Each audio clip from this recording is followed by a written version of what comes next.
Yəni məni çox istəyirsən, onu az istəyirsən. Şimdi belə söhbətlər Onunla olmamalıdır. daha çox görüşürsən, məndən daha az görüşürsən. Dostluqda Ona çox başqa cür dəyər qısqanclıq verirsən. ola bilər ki.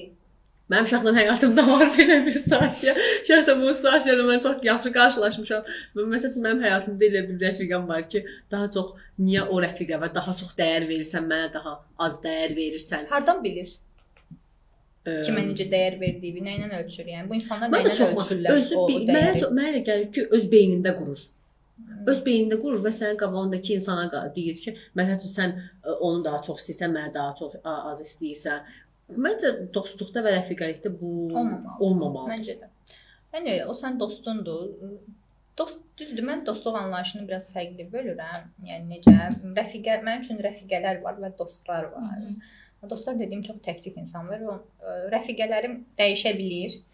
Olduğum yerə, məkana, iş yerinə, nə bilim, belə də bəziləri var, məsələn, eyni yerdə işləyirsən, münasibət qurursan, sonra yəni çox ara-ara danışırsan, bunlar mənim üçün rəfiqə kateqoriyasına girirlər, amma dost dediyim çox tək-tük insan var və mən onlara qarşı belə bir hissə çox hiss eləməmişəm. Çünki onların da öz həyatı var. Yəni belə deyim.